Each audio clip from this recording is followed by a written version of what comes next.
Ya pemirsa, sejumlah nelayan tak bisa melaut akibat terhalang kayu gelondongan yang terbawa banjir bandang di Padang, Sumatera Barat. Untuk menghidupi kebutuhan sehari-hari, pemirsa, nelayan pun memanfaatkan kayu gelondongan untuk dijual ke industri rumah makan. Pasca banjir bandang, pemirsa, petugas mulai mengumpulkan kayu gelondongan yang memenuhi pantai Parupuk Tabing, Padang. Kayu tersebut nantinya digunakan untuk pembangunan hunian sementara bagi para korban.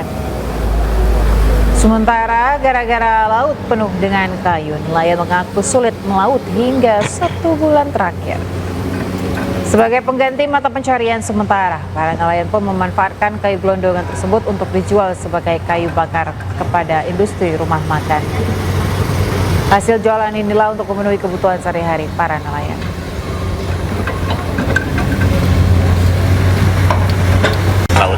Nggak bisa ke laut tuh ya pandai-pandai nelayan aja, kena dampak ini banyak kayu kan, diolah, dipotong, ada yang beli untuk kayu bakar kan, dengan penjualan kayu ini lah.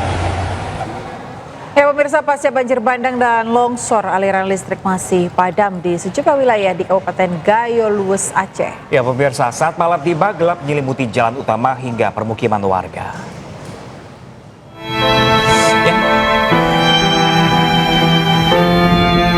Saat matahari terbenam, gelap total menyelimuti kawasan Gayo Luwes, Aceh. Jalan utama yang biasanya terang terlihat lenggang dan gelap. Kondisi ini memaksa warga bertahan dengan penerangan seadanya. Sebagian memanfaatkan baterai sepeda motor sebagai sumber listrik. Sebagian lainnya menyalakan lampu minyak. Banjir bandang dan longsor telah merusak jaringan listrik di 7 kecamatan. Sementara 4 kecamatan lainnya hanya bisa menikmati aliran listrik secara bergilir dengan durasi terbatas setiap hari. Padamnya listrik ini berdampak pada aktivitas rumah tangga, pelayanan publik, fasilitas kesehatan, hingga jaringan komunikasi. Warga berharap aliran listrik segera pulih sepenuhnya agar kehidupan pasca bencana bisa kembali normal. Di Kabupaten Gayo Luwes, Aceh, Dosaino Arika Ainus melaporkan.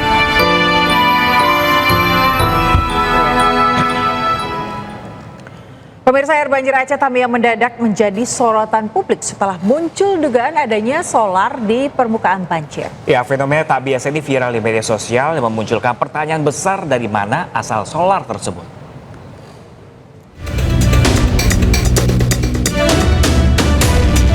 Di tengah kepungan banjir yang merendam wilayah Aceh Tamiang, sebuah fenomena tiba-tiba viral dan mencuri perhatian. Bukan air keruh kecoklatan, warga justru mendapati kandungan minyak yang mengapung di atas permukaan air. Dengan menggunakan peralatan sederhana, warga mencoba memisahkan cairan yang mereka yakini sebagai bahan bakar jenis solar.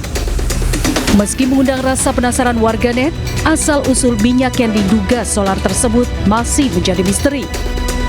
Sebelumnya puluhan warga desa Suradu, Kabupaten Aceh Barat juga dikemparkan dengan ditemukannya butiran yang diduga emas di halaman rumah salah satu warga.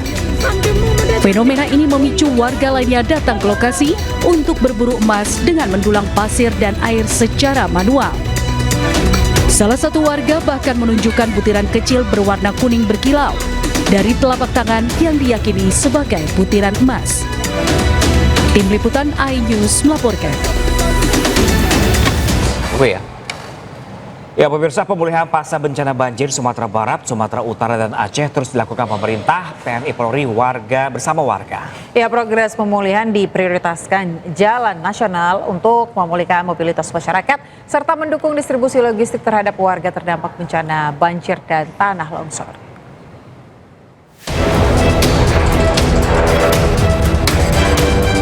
TNI Angkatan Laut melalui Pangkalan TNI AL Sibolga turun langsung membantu warga terdampak bencana di Kelurahan Tuka, Kabupaten Tapanuli Tengah, Sumatera Utara dalam upaya menemukan titik sumber air bersih serta menyalurkan pipa air secara gratis. Kegiatan ini dilaksanakan personel TNI AL bersama masyarakat dengan menyusuri perbukitan dan aliran sungai untuk menentukan titik sumber mata air yang layak digunakan sekaligus menetapkan jalur pipanisasi menuju permukiman warga. Upaya ini untuk memulihkan akses air bersih yang sempat terputus akibat banjir bandang dan tanah longsor.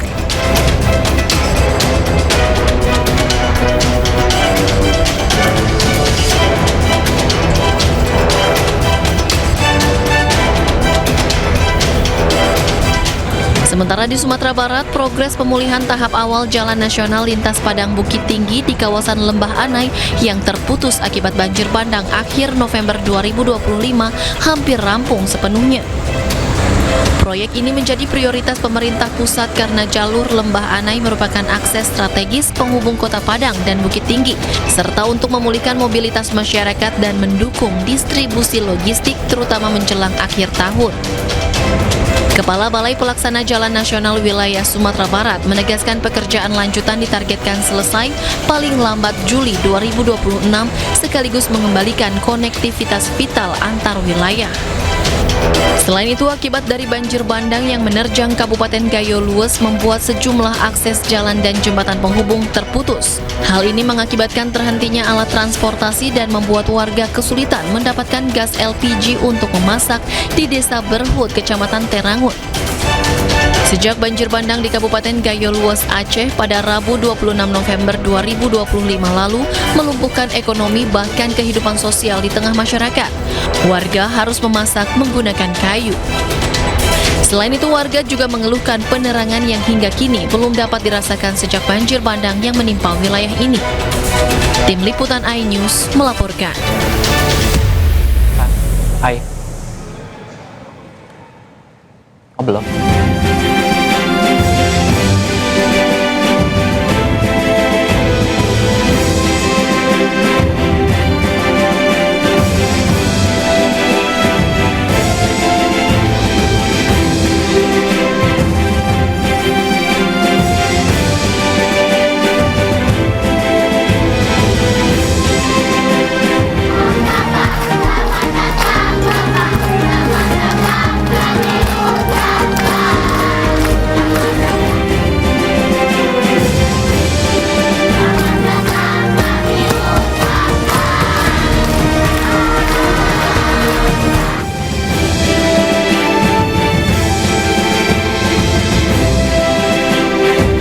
Kami datang, kami hanya ingin lihat, ingin beri semangat, ingin menyampaikan kalian tidak sendiri, kami akan bekerja untuk kalian semuanya. Ya, terima kasih ya. Pak.